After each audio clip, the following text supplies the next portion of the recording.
사실 백날 떠들어봤자 인생이 꼬이고 나서 깨닫게 되는 게 국룰 아니겠어요?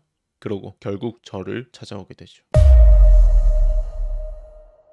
아로하 연애 전문가 1위 아로제입니다. 6,000건 이상의 상담을 하다 보면 연애 때문에 인생이 망가지는 여성분들을 정말 많이 볼 수 있었습니다. 여기서 인생이 망가진다는 것은 원치 않는 임신을 한다거나 대출을 받아서 애인의 빚을 다 갚아주거나 데이트 폭력을 당하거나 심할 경우에는 극단적인 선택을 하는 이런 무수한 사례를 보았었지만 사실 앞의 내용들은 남자들에게도 해당이 될 수 있다고 생각을 하거든요. 제가 이번 영상에서 말하고 싶은 여자의 인생이 망가진다는 게 무엇이냐, 바로 시간을 의미합니다. 결혼 정년기에 이별을 당하고 나서 그때 이제 새로운 사랑을 시작해야 되는데 자존감은 낮아져 있고 나이는 많다 보니까 결국 눈을 낮춰야 되는 이런 안타까운 현상을 의미합니다. 이에 대한 자세한 내용은 뒤에서 말씀드리기로 하고, 오늘 영상의 순서는 여성분들이 절대로 만나면 안 되는 남자 유형, 그 다음은 이런 남자를 만났을 때 어떻게 여자들의 인생이 꼬이게 되는지, 이런 부분들을 예방하려면 어떻게 해야 하는지 순서대로 말씀드리겠습니다. 그 전에 좋아요, 구독 안 누르신 분들은 한 번씩만 꼭 부탁드리고, 현재 멤버십도 운영하고 있으니 많은 관심 부탁드립니다.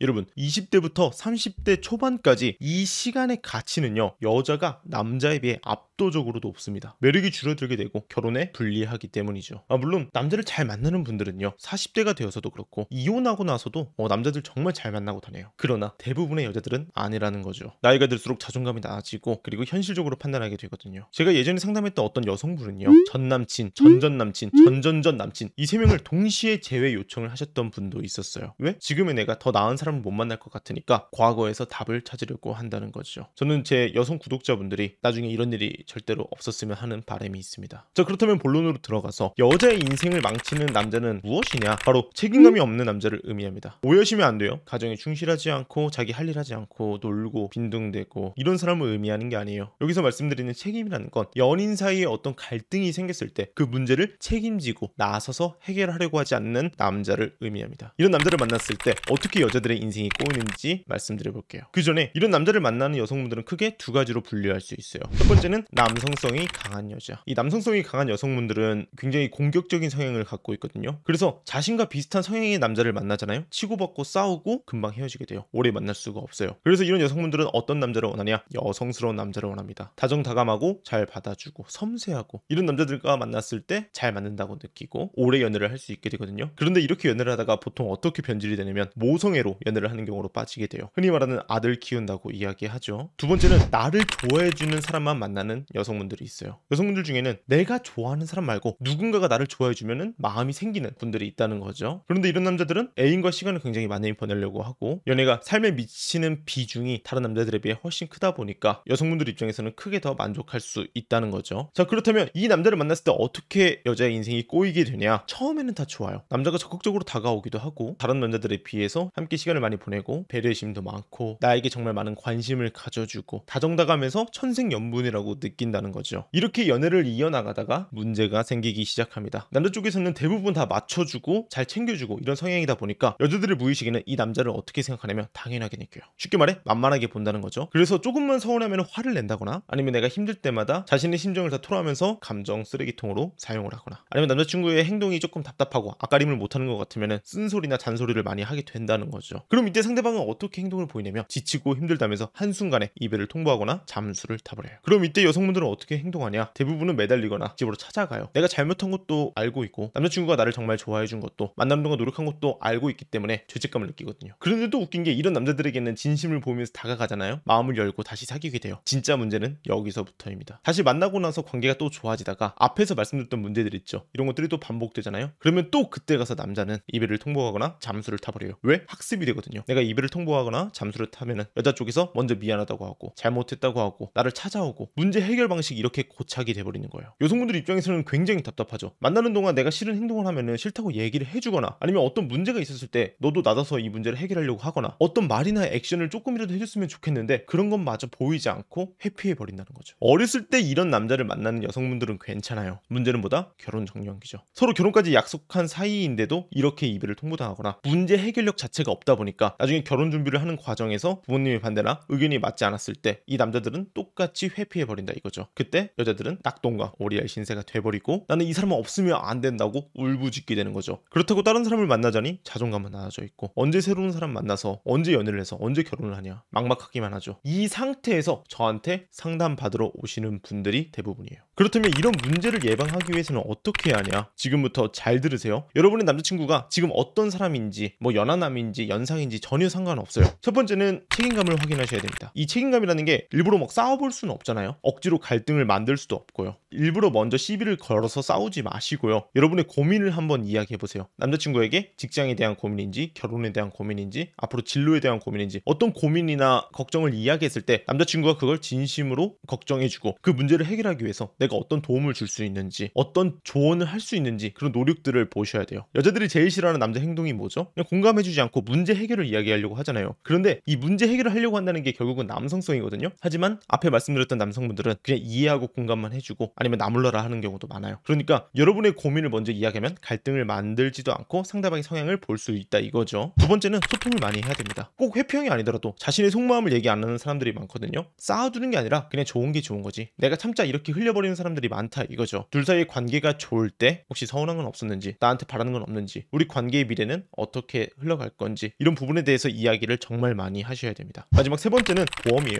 여성분들은요 결혼 정년기가 된다면 항상 다른 남자로 갈아탈 준비를 하셔야 된다고 이야기를 해요. 양다리를 걸치는 쓰레기가 되라는 게 아닙니다. 지금 만나는 남자가 나랑 결혼할 생각이 없어 보인다? 그럼 바로 갈아탈 준비를 하셔야 된다 이거예요. 여성분들이 정말 많이 착각하는 게 있어요. 남자친구가 지금 나랑은 결혼 생각이 없지만 1년, 2년, 3년 이렇게 시간이 지나고 나면은 나랑 결혼하고 싶은 생각이 들 거라고 착각을 해요. 아니요 여러분. 지금 여러분과 결혼할 생각이 없으면요 시간이 지나고 나서도 없어요. 남자들이 하는 말이 뭐가 있죠? 나 결혼할 준비가 안 됐어. 내가 조금 더 여유가 생기면 하자. 이렇게 얘기하잖아요. 그때 가가지고 자신의 상황이나 여건이 좋아지잖아? 눈만 높아지고 다른 여자를 찾는다니까? 만약 진짜로 남자가 이런 목적으로 여러분에게 결혼을 미루자고 하잖아요? 어떻게든 여러분을 안심시키기 위해서 확실한 계획을 전달하거나 부모님께 소개를 하거나 여러분이 걱정하지 않게끔 다른 노력들을 한다는 거죠. 다시 한번 강조할게요. 지금 여러분과 결혼할 생각이 없는 사람은요 1년, 2년 뒤에도 생기지 않습니다. 다른 경우의 수를 생각하지 마세요. 괜히 그런 리스크를 감수하기는 여성분들의 시간이 너무나도 아깝습니다.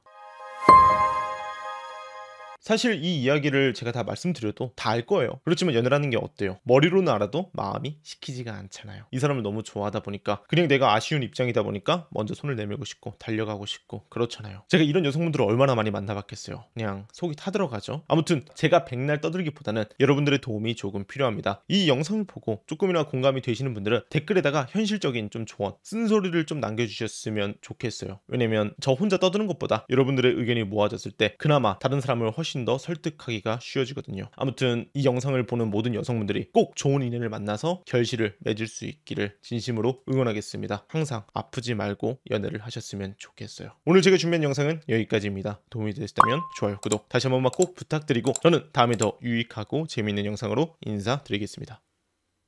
아로지였습니다.